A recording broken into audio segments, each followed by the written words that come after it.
What's up, homies and homiettes? It's your boy, the Kango Kid, the God, Hoom Boom, back with another segment of the Hold Up Show.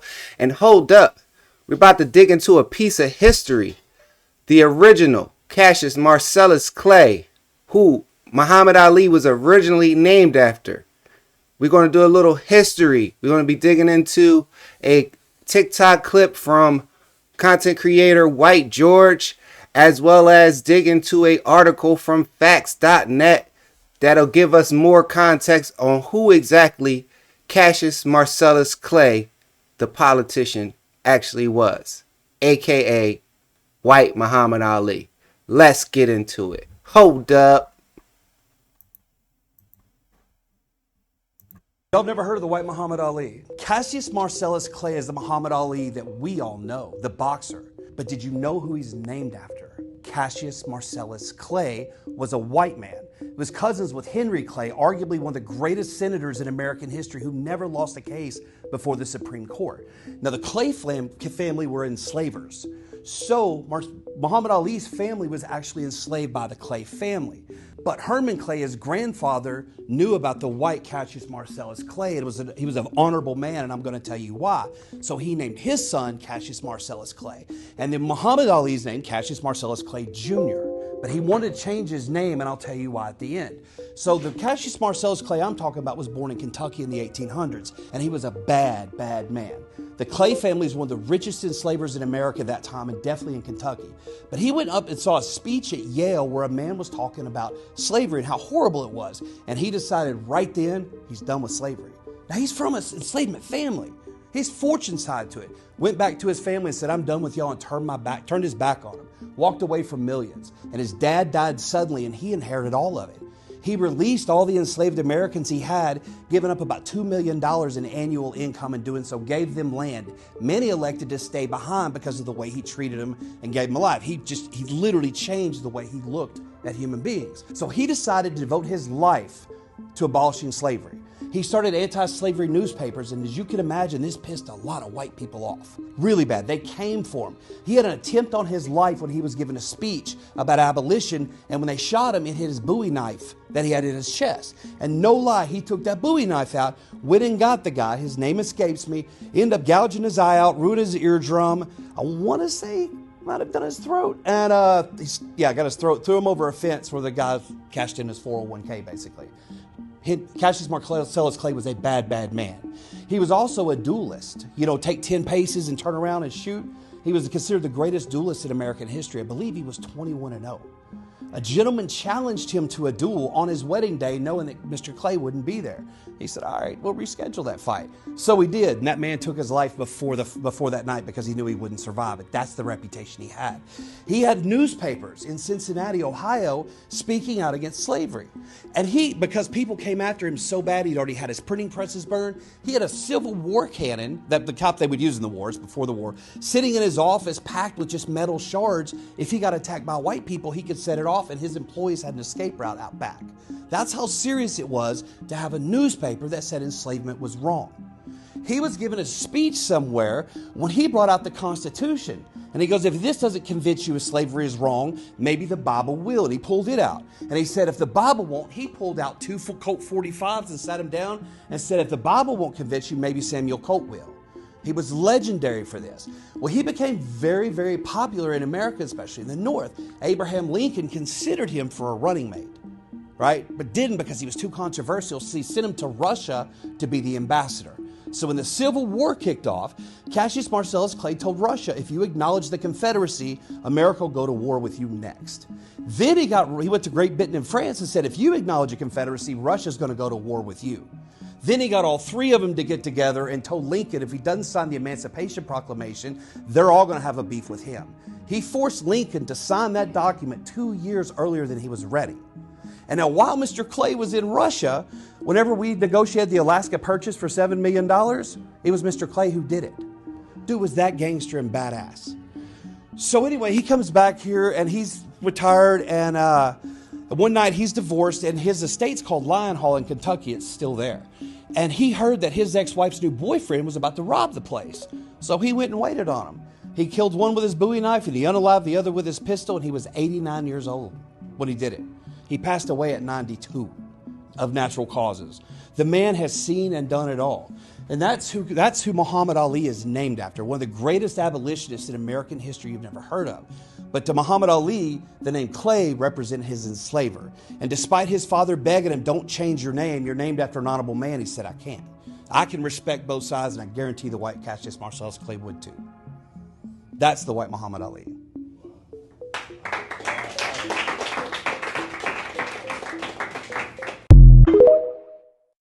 So there you have it.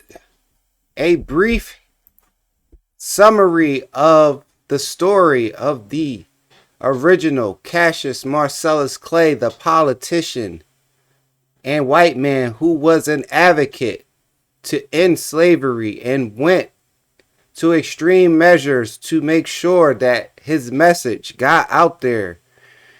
And so, I don't always just take the word of whatever clip or video that I might have seen somewhere. I got to do some sort of background check, some sort of context of what they're speaking of or who they're speaking of, and is the information that they're providing legitimate, right? So I found this site, facts.net, which has 40 facts about the original Cassius Marcellus Clay, the politician. Because I like to think about things logically and from different angles and perspectives. And, the very first question that comes up, why have I never heard of this man, right? We understand why maybe Muhammad Ali would not promote the origins of his name, because he did not feel attached to his name once he found Islam as a religion and a faith that he wanted to follow, and he began to implement the teachings of Elijah Muhammad into his life. One of the things was to strip away a name that was not given to you. It was branded on you by your slave owners, right? Now, even though his grandfather, Muhammad Ali's grandfather and father, who is Cassius Marcellus Clay Sr., because Muhammad Ali was a junior, urged him, begged him, said, hey, this name is of a prominent figure that is on the right side of history that you're fighting for now in your life, right? And understandably, Muhammad Ali did not want to see it that way and could not see it that way, because it was not a name given to him by his faith, by his God, by his universe, right? So the next thing that comes to my head, why wasn't he taught in school? Why does he not have a prominent role in the Emancipation Proclamation story regarding Lincoln? Why is he not mentioned as a prominent ambassador that was sent to Russia and that made these political moves and took these hard stances on things he wanted to change, right? Which was abolishing slavery, which we all know is wrong, right? And what's even crazier about it, there are still forms of slavery happen to this very day in other countries that are not being highlighted, especially like Libya, since the death of their president, Muammar Gaddafi, right? So I always like to look in and dig into fascinating people like this and see if their story was real. So let's get into this. So, who is Cassius Marcellus Clay? Born on October 19th, 1810, Cassius Marcellus Clay was a fiery abolitionist, politician, and soldier from Kentucky. Known for his fierce stance against slavery, he earned the nickname the Lion of Whitehall. Clay's life was a whirlwind of duels, political battles, and daring escapes. He even survived an assassination attempt. His dedication to the anti-slavery cause led him to publish an anti-slavery newspaper, The True American, despite fierce opposition. Clay's influence extended beyond the United States as he served as the U.S. Minister to Russia, playing a crucial role in the purchase of Alaska. See, like, this guy was involved with purchasing Alaska that has been a part of America since, I was brought onto this earth, and we know no history of this man being integral in the purchasing of that land known as Alaska, right? Because if you see where Alaska and Russia are, it's like Cuba to Florida. You know what I'm saying? So it just lets you know that the world is not as big as they want you to believe it is, and also that we are not so far different from one another, either by region or just overall humanity, mankind, just because we have a different tone or a skin tone because of the region or the area we grew up in. Cassius Marcellus Clay was a man of many talents and unwavering principles, ready to dive into 40 intriguing facts about this remarkable figure. Let's get started. Key takeaways. Cassius Marcellus Clay was a remarkable figure known for his anti-slavery efforts, military service, and dedication to education, leaving a lasting legacy of courage and conviction in American history. Despite facing challenges and tragedies, Cassius Marcellus Clay's unwavering commitment to abolishing education and international diplomacy showcases the power of resilience and determination in shaping a meaningful and impactful life. So, early life and background. Cassius Marcellus Clay, a name that resonates with history, was a man of many talents and convictions. Born into a prominent family, his life was marked by significant events and achievements. So let's get into the countdown of the 40 facts of this man.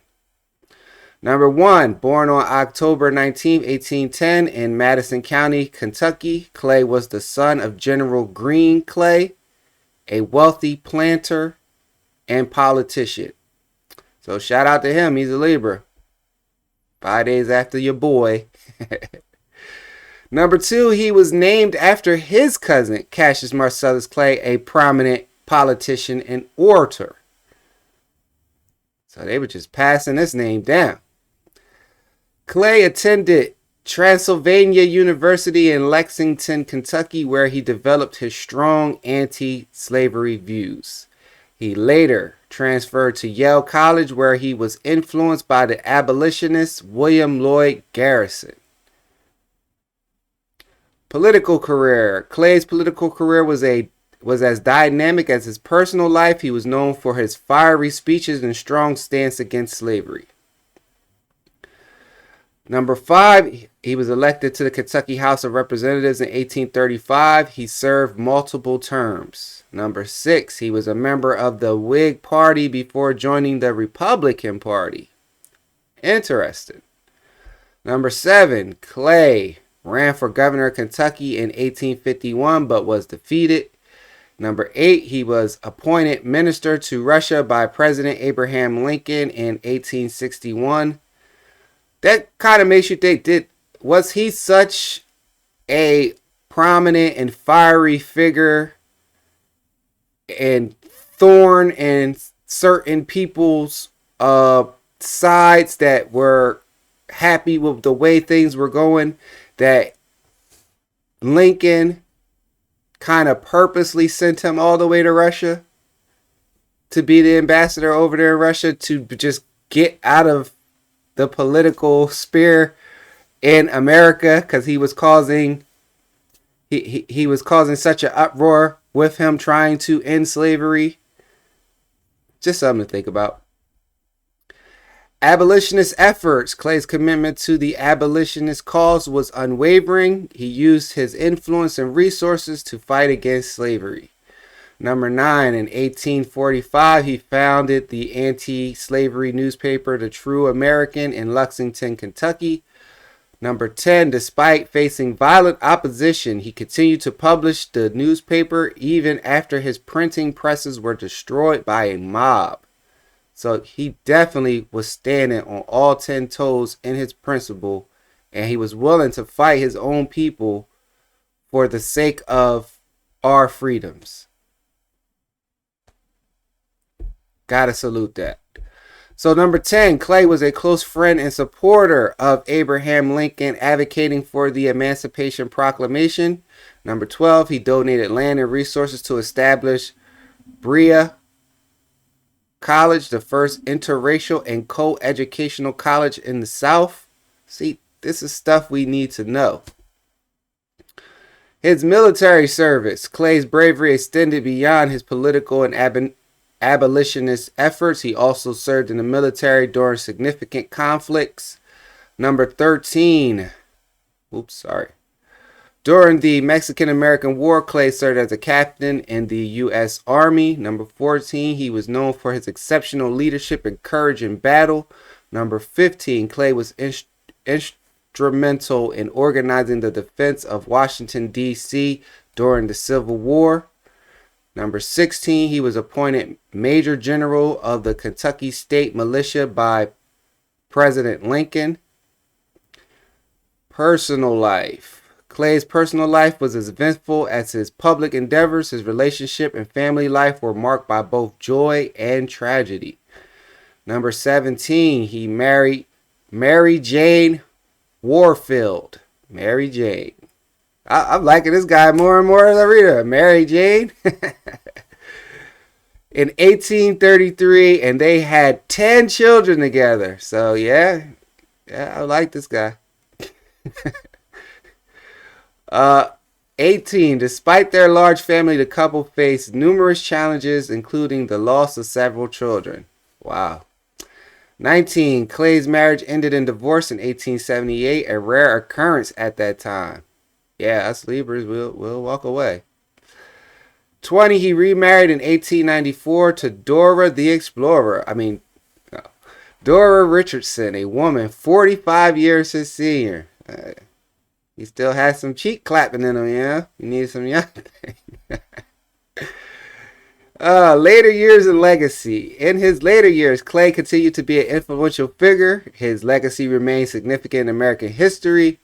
21. After the Civil War, Clay returned to his estate, Whitehall in Kentucky. 22. He continued to advocate for civil rights and education for African Americans. So even after the Emancipation Proclamation was signed and he made that happen with his resilience and determination and wittiness with how he pulled it off, he continued to advocate for now the civil rights of African Americans and for the education of them. So we got to salute individuals and highlight these people more and stop letting the media or stop letting his story tell us that all people of other ethnic and racial backgrounds and cultures are bad or evil or were evil towards our community. So let's go to number 23. Clay was a vocal critic of the Ku Klux Klan and other white supremacy groups. Number 24, he wrote an autobiography, The Life of Cassius Marcellus Clay, Memoirs, Writings, and Speeches, published in 1886. Interesting facts. Clay's life was full of intriguing and lesser known facts that highlighted his unique character. 25. He survived multiple assassination attempts, including one where he fought off attackers with a Bowie knife or Bowie knife. Number 26. Clay was known for his exceptional physical strength and combat skills. 27. He was a skilled orator, often captivating audiences with his passionate speeches. Now I know if you have the ability to captivate people with your words and get people to understand where you're coming from in large masses, you are a threat to anyone that is in power of whatever the current status is. Trust and believe. Words are mightier than the sword. The words can travel and galvanize millions of people. The sword can only kill one or two people at a time, or harm or hurt. But y'all get what I'm saying. Number 28, Clay was an avid reader and self-taught scholar with a vast personal library. Let's get into his contributions to education. Clay's dedication to education was evident through his various contributions and initiatives. 29, he played a crucial role in establishment of the University of Kentucky. Number 30, Clay was a strong advocate for public education and literacy programs. 31, he donated significant funds to support schools and libraries in Kentucky. Number 32, Clay's effort helped pave the way for educational reform in the South. So, international influence. Clay's impact extended beyond the United States, influencing international relations and policies. 33, as minister to Russia, he played a key role in strengthening U.S. and Russia relations. Number 34, he was instrumental in negotiating the purchase of Alaska from Russia in 1867.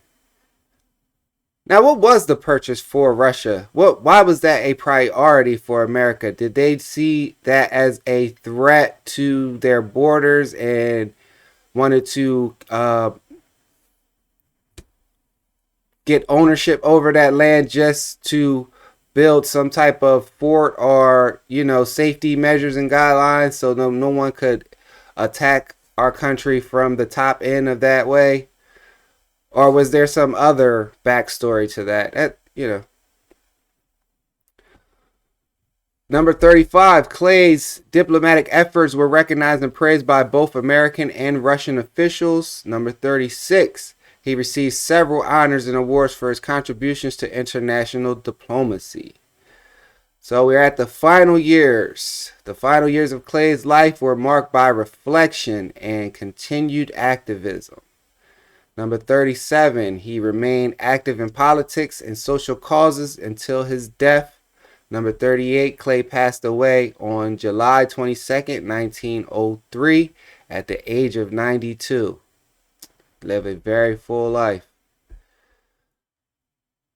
Number 39, he was buried in the family cemetery at Whitehall, his beloved estate. And number 40, Clay's legacy continues to inspire future generations, reminding us of the power of conviction and courage. Okay, why would we all of a sudden want to get...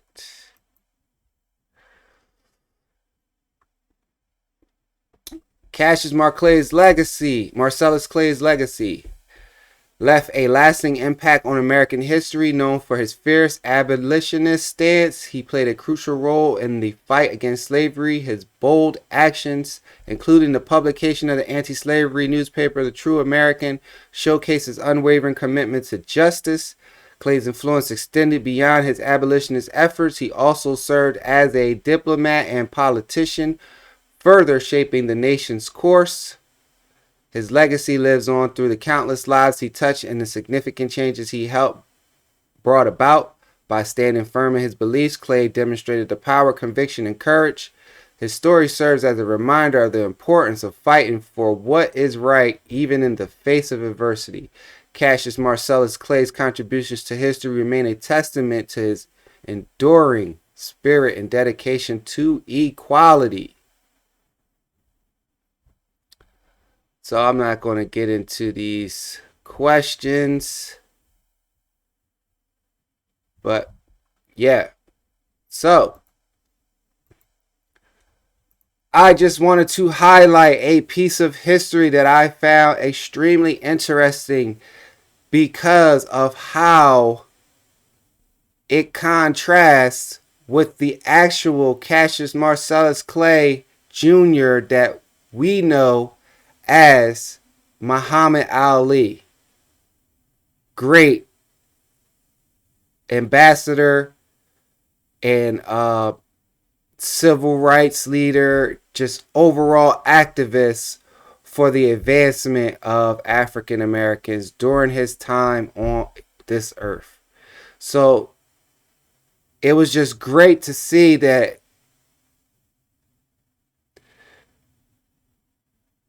things under the sun always find a way of coming back around, right? You had a white Cassius Marcellus Clay who stood on principles, faced all types of adversity and things for his belief, became a beloved figure. As time went on, it was the same type of life path that Muhammad Ali took. He stood on his principles. He took all those arrows, bullets, shots for standing up against the government, for trying to draft him against his beliefs to fight people that he had no issue with, that he felt as though the real enemy and people attacking him is the people that's trying to send him to fight their war somewhere else. And he stood in his beliefs. He was willing to give up all whatever prestige, status, or whatever he had to remain grounded in his integrity and his character. It's very eerie how both of these men lives paralleled each other, right? So I want to know your thoughts. Like, comment, subscribe, share. Was this insightful for you? Did you get something out of this? Was this a man that you heard of, or a politician, or a historical figure that came across you in your life or your educational path at some point? Because he did not for me. And if there are more individuals like this who overcame tough obstacles, adversity, and stood on their square and prevailed and made a change in the world long term, send them to me. I would like to further dig into and learn about these people, because we have to learn our history unless we are deemed to repeat it. So, it's your boy Hoom Boom. This is another segment of the Hold Up Show. And hold up, there was a white Muhammad Ali. Peace.